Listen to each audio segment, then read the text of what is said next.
Amerika Serikat dan Iran menghadapi tenggat waktu kurang dari 60 hari untuk mencapai kesepakatan damai permanen yang diharapkan dapat mengakhiri perang sekaligus menyelesaikan sengketa terkait program nuklir Teheran.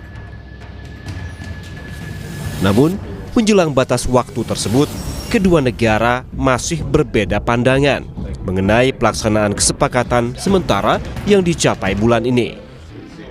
Perbedaan itu bahkan terlihat dari pernyataan masing-masing pihak mengenai kelanjutan perundingan.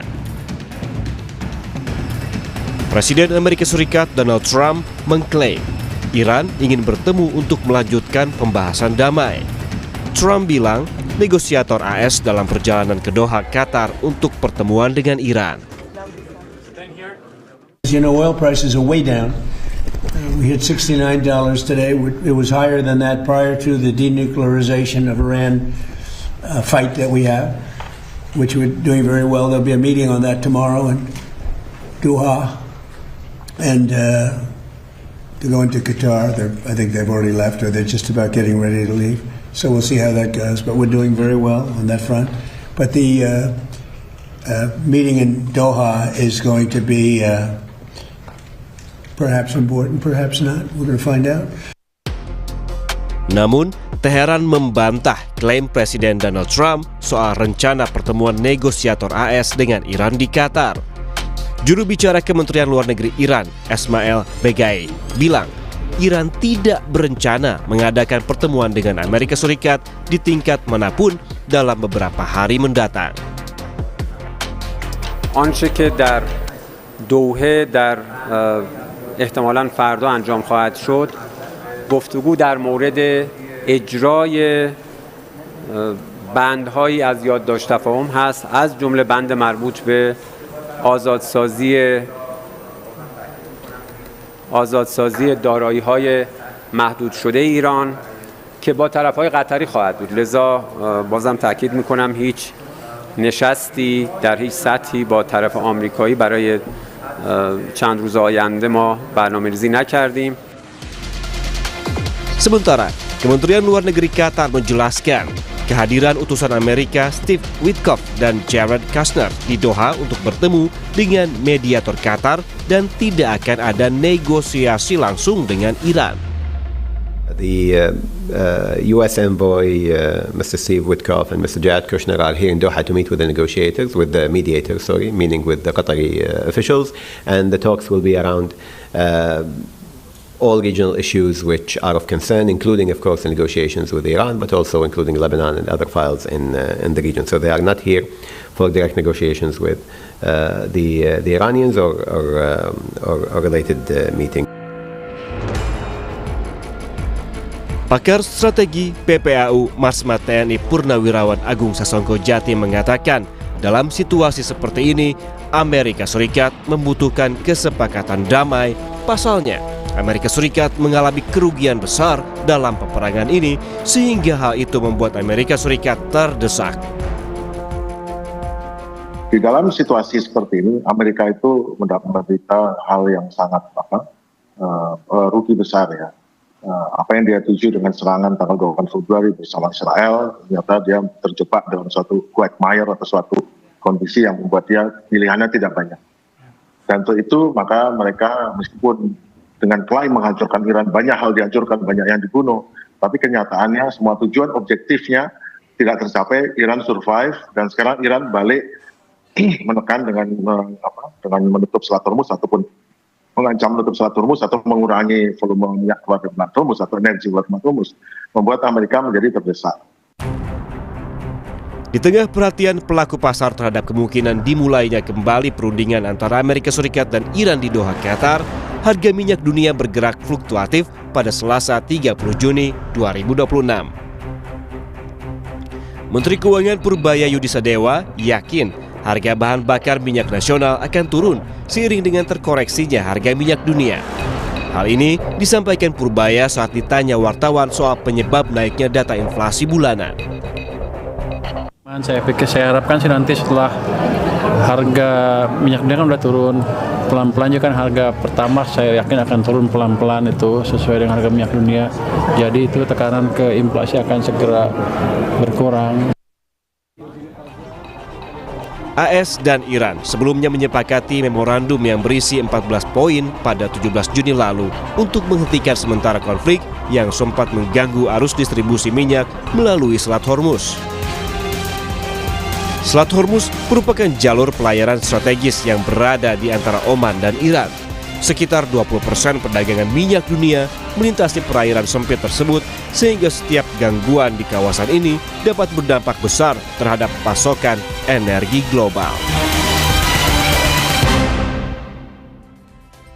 Saudara, Amerika Serikat dan Iran menghadapi tenggat waktu kurang dari 60 hari untuk mencapai kesepakatan damai permanen yang diharapkan dapat mengakhiri perang sekaligus menyelesaikan sengketa terkait dengan program nuklir Teheran.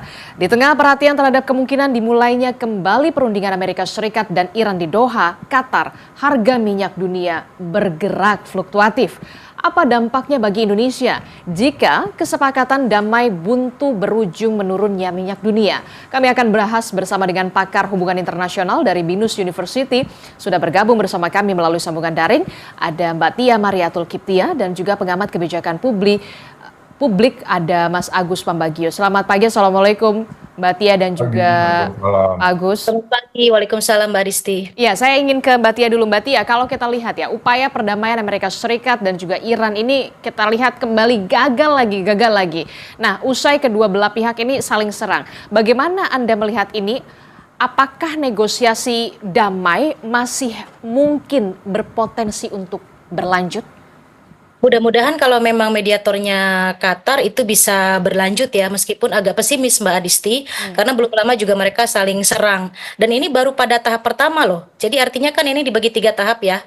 Pertama adalah kesepakatan untuk ceasefire permanen, tapi berulang kali saya menyatakan bahwa untuk menuju ke arah ceasefire permanen saja, kita sebetulnya masih 50-50. Kenapa saya katakan 50-50? Karena memang Amerika terutama dan ada faktor eksternal yaitu Israel yang sering memicu. Belum lama juga kan Israel menyatakan akan membunuh Ayatollah Mujtaba. Nah itu tentu membuat Iran marah begitu ya. Jadi ada saja pemantiknya yang membuat proses perdamaian permanen ini cukup terganggu. Belum lama juga ternyata tiba-tiba diserang kapal Singapura oleh Iran dan ternyata itu memicu kemarahan Amerika Serikat sehingga ada serangan kembali. Nah ini yang disebut saya 50-50, artinya memang ke arah ceasefire, ke arah perjanjian permanen itu kita masih pesimis. Saya melihatnya bahwa ini seperti ceasefire begitu ya, hanya penghentian sementara saling serang menyerang antara Amerika Serikat dan Iran.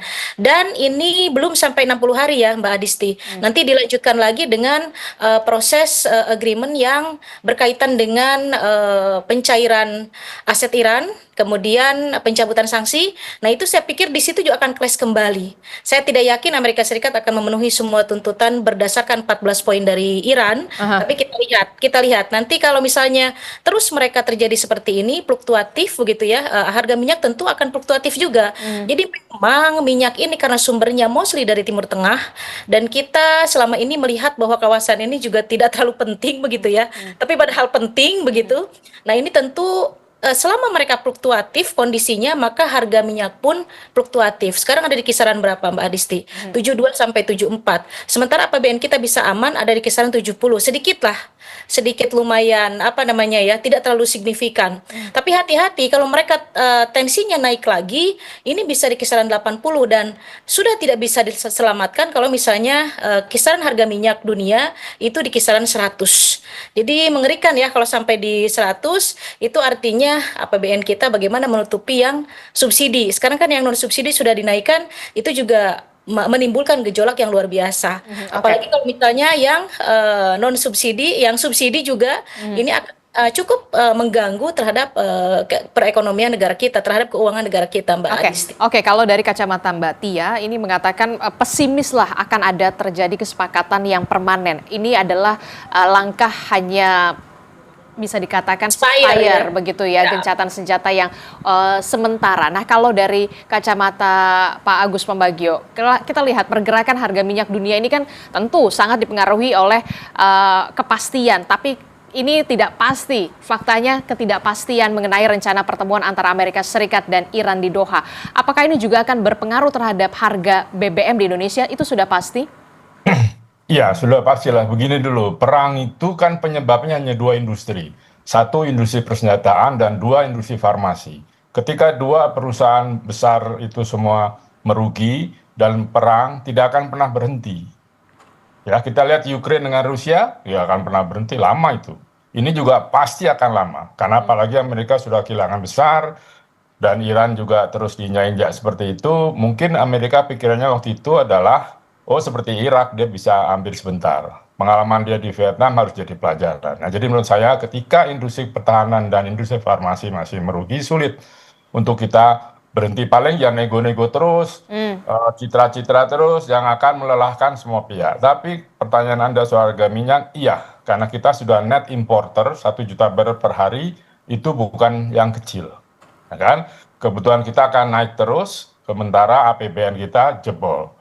Kenapa? Nah sekarang ini kan yang membayar semua import minyak itu Pertamina, yang lalu nanti subsidinya diganti oleh pemerintah. Tapi sudah bertahun-tahun banyak subsidinya belum lunas. Pertamina sudah Senin Kemis ini. Seberapa jauh dia masih bisa menutupi import minyak ini? Betul, sekarang sudah di bawah 80, menjelang 70, tetapi sebentar lagi pasti akan naik lagi. Informasi yang terbaru di angkanya di 68 US dollar per barrel. Ya, cuma sebentar, tapi itu kan tidak otomatis turun terus harga minyak kita, BBM kita turun. Enggak, kan kita importnya ada waktunya. Mungkin waktu 3 bulan yang lalu belinya masih 100, ya enggak bisa langsung turun lah. Kan Pertamina bisa boncos itu.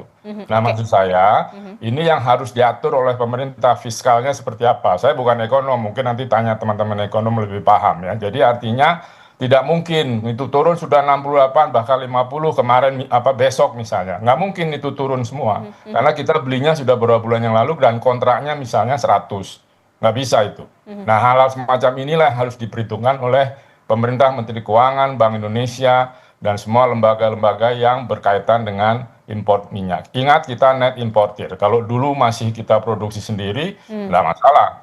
Kita produksinya paling tinggal 500-600 ribu barrel per hari. Itu sih. Oke, kalau kita lihat kan kesepakatan ini masih belum menemukan kata yang dalam tanda kutip ya, sepakat begitu ya untuk yang permanen. Apakah Anda melihat harus ada, kalau di dalam negeri kita begitu ya, harus ada penyesuaian harga BBM non subsidi, terutama Pertamax. Kalau kita lihat harga minyak dunia ini lagi turun sekarang. Iya, nggak bisa langsung. Yang Pertamax kita beli sekarang itu belinya kapan? Itu harganya berapa? Bisa dicek itu. Ya kalau itu diturunkan kan boncos Pertamina rugi. Pemerintah harus mengganti atau bagaimana? Karena biaya-biaya subsidi itu sudah ratusan triliun belum dibayarkan kepada Pertamina, juga termasuk misalnya pada KAI, termasuk misalnya kepada BUMN-BUMN lain yang menjadi operator untuk impor. Nah ini yang menjadi persoalan sekarang. Jadi tidak mungkin misalnya besok harga minyak jadi 50 seperti Anda sampaikan, Adisti, terus besok turun enggak. Itu nggak akan bisa, itu harus dihitung. Ahlinya ada itu di SDM dan semua Kementerian Keuangan. Oke, jadi tidak serta-merta ya begitu ya? Kenapa? Ya, jadi tidak serta-merta begitu ya? Tidak bisa. Nah, apa upaya yang harus segera dilakukan oleh pemerintah agar kalau kita lihat harga minyak di Indonesia ini tidak terpengaruh cukup signifikan terkait dengan negosiasi Amerika Serikat dan juga Iran? Kalau kita lihat memang ini sangat berpengaruh sebenarnya. Ya, begini, pemerintah kita sampai hari ini bilang ekonomi kita baik-baik saja. Coba lihat negara tetangga semua udah bilang bahwa kita krisis. Ya itu harus hati-hati berhemat, jangan bawa mobil, naik angkutan umum dan seterusnya. Banyak sudah, tapi kita tidak pernah bilang bahwa kita krisis, sehingga masyarakat tenang-tenang saja. Coba lihat level menengah bawah, itu sudah habis-habisan. Nah kalau daya beli menengah, kelas menengah, dan sekarang yang atas juga sudah mulai mikir-mikir, itu akan ekonomi berat. Jadi semua mengandalkan pada APBN, sementara APBN habis untuk proyek-proyek yang tak jelas, meskipun itu proyek bagus, tapi tata kelola yang ngawur semua, yaitu misalnya MBG, misalnya koperasi desa, dan seterusnya, itu yang harus dihitung, supaya kita bisa umur panjang devisa kita pada tahun ini dan atau bahkan tahun-tahun ke depan. Kebijakan publik seperti apa yang segera harus dilakukan oleh pemerintah untuk bisa mengantisipasi jangan sampai kita berada di titik kritis?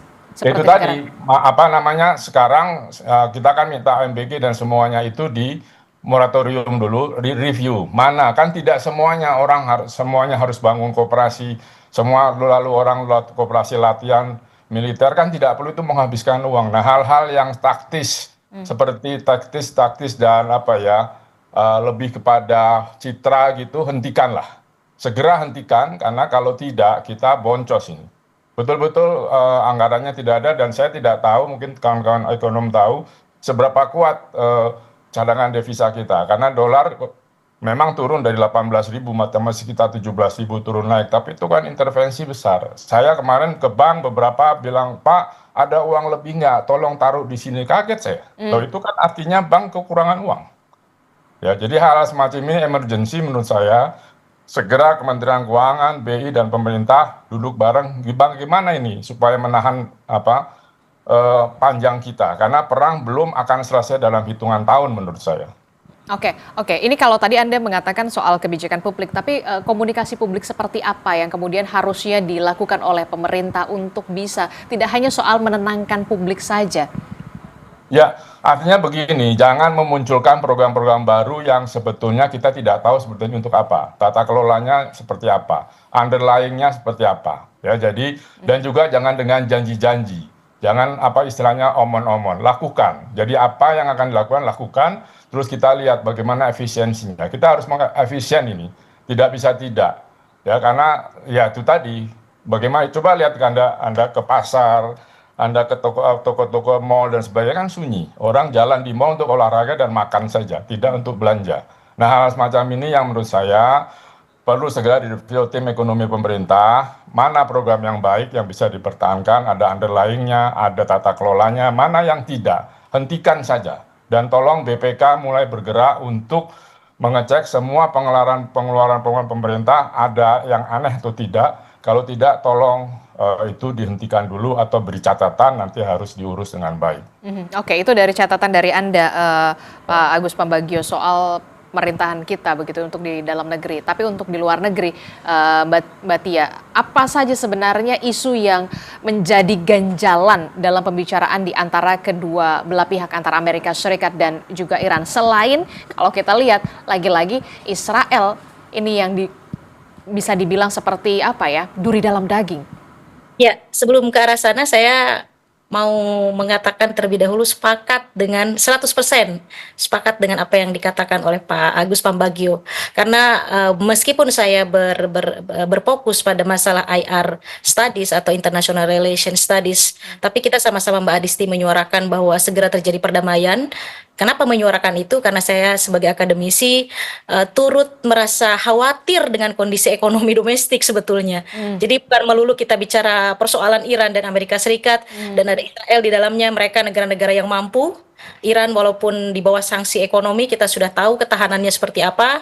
Amerika adalah negara adidaya, Israel juga negara kaya. Sementara kita ketika mereka berkonflik itu akan sangat terkena imbasnya. Karena memang kita adalah importir energi, terutama dari negara-negara Timur Tengah, dan mereka sekarang masih terganjal dengan beberapa poin.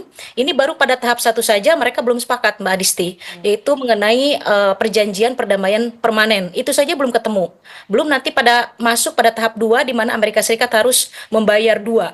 Satu adalah membayar kerusakan akibat penyerangan Amerika Serikat terhadap Iran. Kemudian kedua harus mencabut sanksi. Berikutnya harus mencairkan aset. Itu 3, berat buat Amerika Serikat. Belum masuk pada tahap agreement di bidang nuklir dan juga front Iran. Nah, yang paling berat Mbak Adisti itu adalah di bagian tahap 3.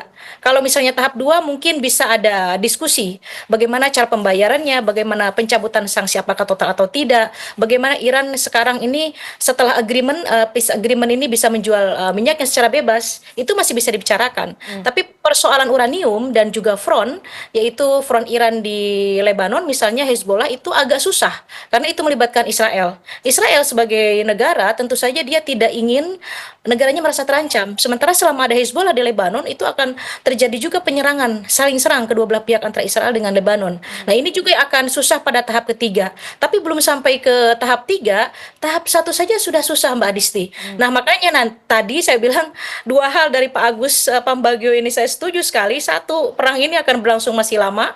Tiba-tiba bisa terjadi serangan dan kita kembali akan disibukkan. Yang kita fokuskan, kenapa fokus dengan isu Iran Amerika Serikat ini bukan melulu tentang mereka sekali lagi, tapi efek ekonomi ke kita. Yang kedua adalah itu tadi. Mohon bisa tidak ya pemerintah untuk bisa memilah mana program yang bermanfaat untuk rakyat, hal-hal teknis, branding, pencitraan, di-keep dulu, tidak usah direalisasikan dulu, dan kita fokus bagaimana tidak terjadi inflasi saja, itu sudah bagus, karena memang dari kelas menengah, kebetulan saya sedang riset Mbak Adisti, mengenai geopolitik dan efeknya terhadap perekonomian Indonesia, itu luar biasa efeknya, dan yang paling terpenting adalah dari kasus geopolitik ini, yang paling terkena dampaknya itu yang tadi Pak Agus katakan adalah kelas menengah. Jadi kelas bawah tidak terlalu terasa, kelas atas apalagi begitu ya. Ini kelas menengah kena sekali. Sementara kita mostly Indonesia itu adalah kelas menengah. Iya. Iya Mbak Adisti. Oke, ini adalah paling tidak ini sangat signifikan yang terjadi di Amerika Serikat dan juga Iran yang masih menemui belum ada tanda-tanda kesepakatan kelas menengah yang di Indonesia yang tampaknya makin terengah-engah begitu ya, Mbak Tia dan juga Pak Agus. Nah, kalau Anda melihat Mbak Tia, maju mundurnya soal kesepakatan damai Amerika Serikat dan juga Iran, siapa sebenarnya yang paling diuntungkan dari posisi ini? Kalau dari poin Iran, kita melihat bagaimana poin-poin itu. Pertama, sanksi dicabut. Sudah pasti Iran nanti akan bebas menjual minyaknya. Jadi pasarnya itu nanti tidak hanya Cina dan Rusia saja. Tapi tiba-tiba Trump kan kemarin, belum lama 2 hari lalu kalau tidak salah, saya melihat di salah satu international news, dia menyatakan Iran belum bisa bebas menjual minyaknya. Loh, belum apa-apa sudah ingkar, kan sudah ditanda tangan. Artinya kalau sudah ditanda tangan peace agreement ini, harusnya Iran sudah bisa bebas menjual minyaknya. Tapi ternyata Trump mengatakan bahwa Iran belum, baru Cina saja yang boleh beli. Nah, itu juga kan tanda-tanda menyalahi peace agreement begitu ya. Sudah terlihat begitu ya. Jadi memang agak-agak susah dan complicated karena memang di situ ada unsur bisnis senjata juga, ada unsur yang lain-lain, dan efeknya ke kita luar biasa, kena industri di manufaktur, kena ke pertanian, kena ke perikanan, hampir semua sektor kita kena. Karena kita mostly menggunakan energi begitu ya. Jadi kita belum proses renewable energy belum terjadi, kemudian kita perikanan kena karena memang nelayan kita mencari minyak, mencari ikannya dari solar. Pertanian kena, pupuk karena kita impor, itu luar biasa kenanya. Manufaktur juga kena karena mostly mesin juga menggunakan energi. Sementara manufaktur itu relate dengan kebutuhan pokok kita. Tentu ini kalau tidak pemerintah cerdas memilah program, khawatirnya ini akan semakin terpuruk kondisi perekonomian kita dan akan terjadi inflasi. Jadi kembali lagi ke Iran, Mbak Adisti, kalau dari poin tentu menguntungkan Iran, tapi sekali lagi Amerika tidak bodoh, tidak mungkin poin-poin itu diabaikan begitu saja, karena dari poin-poin itu hampir semuanya dari 14 poin itu menguntungkan Iran, dari ekonomi, dari segi uranium, kemudian dari segi ceasefire agreement begitu ya. Jadi saya melihat ini adalah bagian daripada taktik Amerika Serikat untuk meredakan ketegangan sementara. Tapi kita lihat nanti strategi apa lagi yang akan dimainkan oleh Amerika dan Israel untuk kembali terjadi tension. Nah, ketika terjadi tension itu, khawatirnya harga minyak yang sekarang saat ini ada di 68 tadi menurut Mbak Adisti, nanti bisa naik kembali. Harga minyak mentah naik tentu akan menggebuk kembali perekonomian kita. Oke, masih fluktuatif semuanya, keadaan masih dinamis, masih dari kata sepakat masih jauh antara Amerika Serikat dan juga Iran. Tahapannya masih panjang kalau menurut Mbak Tia. Nah, ini yang harus diwaspadai nih Pak Agus dari sisi Indonesia yang kita tahu kita punya dampak yang sangat signifikan soal energi di sana. Apa yang harus segera diantisipasi atau apa yang harus segera disiapkan oleh pemerintah? 3 poin kritis Anda, Pak Agus. Ya, satu, segera revisi susunan kabinet pemerintah, karena itu boros sekali ya. Kedua, juga janji-janji yang disampaikan itu tolong dipilah lagi dan tidak asbun gitu ya, karena kalau itu masyarakat mendengar terus tidak direalisasikan itu akan bergejolak juga. Nah, yang ketiga, semua pembiayaan yang di luar apa ya, yang biasa kita tempuh sepanjang tahun, katakan setelah merdeka ini, tolong itu dihentikan dulu dan utamakan bagaimana masyarakat bisa hidup. Karena sekarang misalnya kena PHK akan nambah 2 industri raksasa, otomotif akan hengkang dan sebagainya, itu artinya lampunya sudah bukan kuning tapi sudah merah. Tolong bahwa sampaikan, Presiden bisa menyampaikan bahwa kita harus prihatin, kita sedang pada ini, mari kita sama gitulah mengajak, jangan bilang kita aman saja. Karena orang Indonesia sangat mendengar pimpinannya, terlepas dari itu politik atau apa. Karena jadi artinya kita ini harus berhati-hati karena cadangan devisa kita ada yang bilang tinggal beberapa hari dan beberapa minggu, nggak jelas. Ini kawan-kawan ekonom nanti mungkin bisa menjelaskan, tetapi keresahan ini harus dihilangkan, dibangun dengan yuk mari sama-sama kita hadapi ini, karena tadi Mbak Tia bilang renewable energy belum ada. Renewable energy itu energi mahal. Jadi B50 itu akan lebih mahal daripada kita import. Karena apa? Ya tidak sustain gitu kan. Kalau yang B50 nanti kita rebutan dengan pangan ini, sawitnya, dengan kosmetik. Nah itu juga dihitung dulu berapa sebetulnya memproduksi B50 untuk menghalangi supaya orang tidak beli Pertamax yang impor. Ya ini yang harus dihitung dengan baik. Semua itu kita harus hati-hati untuk memperpanjang kehidupan nyaman kita selama ini. Itu dulu. Oke, kalau dari segi jangka panjang, kebijakan publik seperti apa yang diharapkan sebenarnya dari pemerintah begitu ya? Kalau kita lihat kesepakatan antara Amerika Serikat dan juga Iran ini masih panjang. Ya, gini, di era sekarang ini kebijakan publik dan hukum itu hampir tidak ada gunanya. Ya, karena apa? Perintah dari pimpinan itu harus dijalankan. Dan itu ketika dijalankan, underlying-nya tidak ada, tata kelolanya belum dites, dan sebagainya menyalahi. Sehingga ini harus kembalikan dulu. Mari kita pimpinan, presiden, dan semua kabinetnya ketika menetapkan sesuatu itu dipikirkan dengan baik. Ya, jangan asbun, lalu dijalankan, lalu berantakan. Nah ini yang menurut saya kebijakan ini yang harus dikembalikan lagi. Kan kebijakan disampaikan harus ada underlying, harus ada peraturannya. Ya kan setelah itu baru kebijakan dilakukan, dimonitor dan sebagainya, direvisi. Gitu. Jadi jangan lakukan dulu langkah-langkah pelaksanaannya, tetapi kebijakannya nggak jelas, tetapi underlying hukumnya tidak jelas. Nah ini yang terjadi sekarang. Oke, terakhir saya mau ke Mbak Tia. Mbak Tia, 3 poin kritis Anda. Ya, sepertinya sama dengan Pak Agus ya. Sebetulnya saya bicara banyak juga tentang Iran, Amerika, Israel, dan tiga negara itu adalah merupakan partner juga dalam beberapa riset saya, dan berkunjung ke 3 negara itu menjadi kawan baik, tapi tetap dalam hati saya sebagai akademisi pay attention sangat besar terhadap kondisi perekonomian kita. Satu, tolong pilah program yang betul-betul bermanfaat. Jangan egois, kalau perlu di skip dulu yang memang tidak memberikan kontribusi langsung terhadap rakyat, karena yang merasakan langsung dampak dari geopolitik ini adalah rakyat begitu, terutama kelas menengah begitu ya. Itu yang pertama. Jadi memang harus betul-betul hal-hal yang branding, pencitraan, kepentingan politik untuk 2029 itu di skip dulu. Rakyat nomor 1. Ini adalah TV nasional, sekaligus juga responsibility saya sebagai akademisi. Tidak ada atribut apapun Mbak Adisti di tubuh saya. Jadi pure saya akademisi dan khawatir yang luar biasa dari dalam hati saya tentang kondisi saat ini di Timur Tengah sana yang memberikan efek luar biasa ke kita. Kemudian yang kedua, jangan terlalu menenangkan, tapi action. Kebanyakan pejabat kita menenangkan, cukup, duitnya adalah banyak dan lain sebagainya.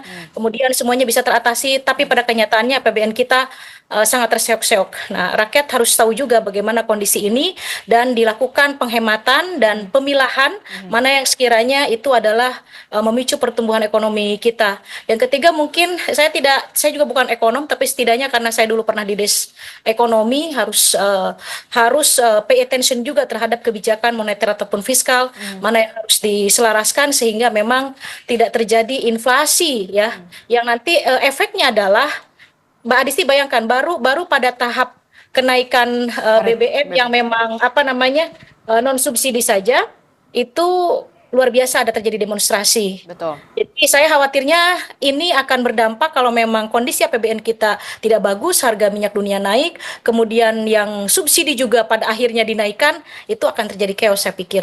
Jadi memang harus hati-hati di 3 poin itu, pertahankan untuk BBM subsidi jangan sampai dinaikkan, begitu ya, karena yang non subsidi dinaikkan juga sudah ada gejolak. Kemudian yang kedua, pilah program yang bermanfaat untuk rakyat dan skip dulu yang berkaitan dengan branding, kepentingan politik dan lain sebagainya. Yang ketiga, ya terjadi penghematan yang memang harus kira-kira boleh dihemat dan tidak. Tadi Pak Agus dengan clear menyatakan kayak koperasi desa atau MBG, sekiranya itu memang bukan harus ditolak ya. Sekiranya harus di skip dulu karena kan latihan dan sebagainya itu cukup memberikan mengeluarkan budget yang cukup besar dan itu dari APBN kita. Oke, kita akan tunggu bagaimana langkah pemerintah untuk bisa segera bersiap-siap untuk menghadapi situasi saat ini. Terima kasih pakar hubungan internasional dari Binus University, Mbak Tia Mariatul Kiptia, dan juga ada pengamat kebijakan publik Pak Agus Pambagio telah bergabung bersama kami. Sehat selalu. Assalamualaikum. Selamat pagi.